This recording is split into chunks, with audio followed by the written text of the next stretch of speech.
Hey everyone, Tanaja Handmade here, and I'm back with another freaking video. So I just finished watching, well, maybe like 30 minutes ago. It's 11 o'clock on a Sunday night, but I just finished watching Insecure season 2 episode 3, and it was good. So I did a video about Insecure's season 2 premiere episode, and I haven't done one since then. And the reason is because the episodes have been good, but they haven't really been like great to me. Oh, that sounds bad. I don't want to say that. The episodes have been good, but they haven't been as great compared to first season. I think that sounds better. But tonight's episode 3, it tickled my fancy, okay? It was funny. It was like really funny. And it had those moments where I was like, no, don't, what? I was like that. So that prompted me to immediately come and make my video about my thoughts and let y'all know what I think. So first things first, Issa is pressed.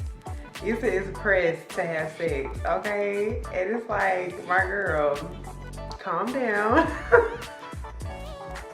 I'm laughing because she's just so pressed. Like, oh, I'm finna go to this party. I'm finna snatch up all these dudes. Like, I mean, I guess she's excited to be single again. Obviously, she's excited to be single again.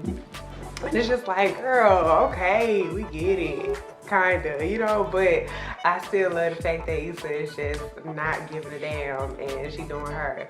But at the same time, I feel like she's probably missing Lawrence, but we're gonna get into that later. She pulls up to the kiss and grind, I think it was called Grind and Kiss or something like that, party. And the dude she was coming to meet up with, Felix, completely dissed her. But before that happened, she ran into her old flame, Daniel. And she had the most awkward conversation with him about the last time that they saw each other. And I mean, if it was me in that situation, I just probably wouldn't have said anything to him. But then that probably would have made the whole night awkward too, so I don't know. But her conversation that she had with Daniel was just so funny. She was like, yeah, I'm just out here living. We are living, hey. She actually sung the song, the Living Single song, but we know Issa awkward anyway, so Molly meets up with her middle school friend, Dro, and well, actually she ran into him in episode 2 with his wife. She finds out that he's married, and their marriage seems to be pretty great from the outside looking in. And when they're on the dance floor, they were getting pretty close. But one thing that I will say, when they were showing the interaction between Dro and Molly, in the back of my mind, I was like, something finna happen. Either he finna try her or she finna try him, but something finna happen. But I did not expect for him to mention that they are in an open marriage. And Kelly mentioned, or she said later on in the episode, she was like, wow, that's progressive. But honestly, in my opinion, I don't feel like that's progressive. You know what I'm saying? I feel like a marriage is a union under God, and you need to respect that union. And you can't respect the union if y'all out doing your own thing, you know, within the union. Because God didn't call for us to have 1,001 partners in a marriage, you know what I'm saying? But that's just my opinion. So, yeah, that part took me by surprise, caught me by surprise, but Dro was shooting his shot. And he wasn't playing with Molly, but Molly was like, I ain't trying to do that. But, we're gonna see what happened. They were texting, and Molly was like, yeah, that might be good, but then her conscience kicked in. She was like, nah, I'm tired, I ain't trying to do that. Which I was proud of Molly. Go Molly, because I don't want you to go out like that, you know what I'm saying? I just want her to keep chilling. She been doing good, she been chilling. However, her and Dro had some great chemistry, and it's like, dang, Dro, why you gotta be married? Because I feel like he would be great for Molly, but that's just not how the cookie crumbles. Hopefully we'll find out in the next episode whether or not Dro and Molly do whatever they intend to do. Lawrence.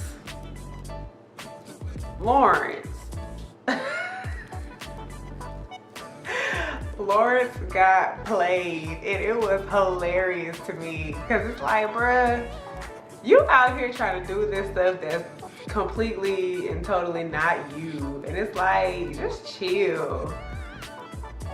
And honestly, I feel like he's dumb for going in the white girl's house, because I felt like it was finna go down, and not in a good way. I felt like one of them was finna holler rape or something.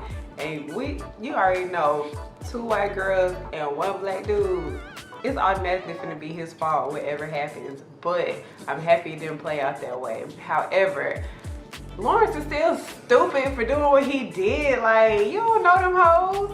You don't know them. And obviously they get around. And obviously they some black men hunters, because they was discussing all the black men they had before. Well, a couple of the black men they had before. But that whole thing was just kind of weird to me. But I guess Lawrence out here living life. So his homeboy was proud of him. But as we can see at the end of the episode, well, towards the end of the episode, Lawrence was not feeling it. Because where was he? Parked outside of Issa's apartment. And was Issa there? No. I actually felt a little soft spot for Lawrence at that moment, because it's like, bruh, you're a bit lost right now. You're out here messing with these white girls. And you know what? In real life, Jay Ellis, he dates a white girl. And when I first found that out, I was like, what? But I mean, hey, whatever floats your boat, I guess. Find your lost remote. But yeah. What happened to Tasha? That's what I want to know. Are they going, like, is she just done on the show, or is she gonna come back? Are they gonna do anything else with her? I'm just curious. I really don't care, because I didn't really care for Tasha's character, or I didn't care for the character of Tasha, because I felt like she came in, planted seeds in my boy's head, and made him like leave Issa all the way. Because I feel like he probably wouldn't have left her all the way, but because Tasha was over there on the side, all up in his ear, he was just like, man, forget you, Issa. I'm finna go holler at this new girl. So I just really wasn't feeling Tasha at first. But I am curious to see what they're gonna do, like, with her character. So then, fast forward to the end of the episode, Kelly, Molly, and Issa went out to whatever little restaurant they went to. And Issa had a horrible night, which sucked for her. Her outfit was cute though. I really like how they've stepped her game up in season 2. Like, her outfits are on point, okay? One of my favorite outfits that she wore was when she was planning the little party at her house. It was like a yellow jacket and then a crop top set with some baggy pants, and she had some big old triangle earrings on. That was right up my alley right there. I really wish that I could, like, find that. If anybody knows where to find that, let your girl know. Kelly is crazy. The girl was getting fingered at the in the restaurant. Like, really, Kelly? She's crazy. But they did a good job of concealing it. They did do that.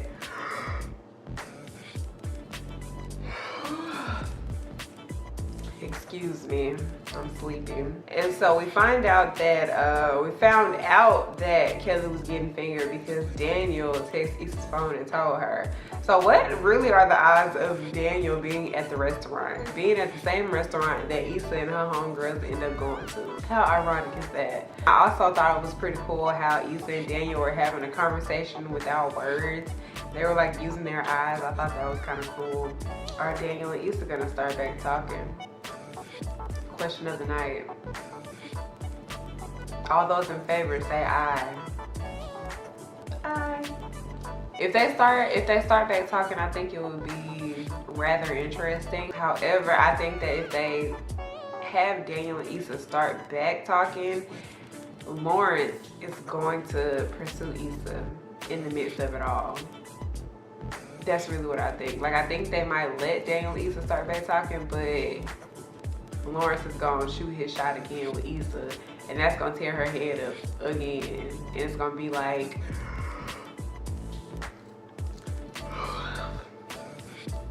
gonna be like they're all back at square one.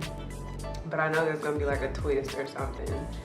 But I don't know. We shall see. The season's momentum has definitely now picked up, because before with the first 2 episodes I was a little scared. I was a little shaky, you know what I'm saying? I didn't want them to not bounce back from season 1, because season 1 was jumping. And I didn't want season 2 to like not jump as hard, because that would not be great. But this show was amazing. Issa and everyone involved, y'all are doing y'all thing. I really wish I could have the pleasure of meeting you all, but hey, until that day comes, I'll keep making videos. Hope that wink worked out, I really don't know. Thank you guys for stopping by. Thank you for coming, kicking it with your girl real quick. You could have been anywhere in the world, but you're here with me, and I really, really appreciate it. And you know it's good for my ego. Oh, I said that backwards? Oh, I don't need to make videos. I'm sleepy anymore. Thank you guys for stopping by. I love you so much. Like, share, comment, subscribe. Please be sure to share the page, the channel, because I really want to reach more people, you know. I got some great things that I'm thinking about and that I want to share with you guys. But I also want to share it with more people, some more new people. So go ahead and do that for me. Get that popping. Thank you guys so much for coming through. Catch you in the next video. Peace.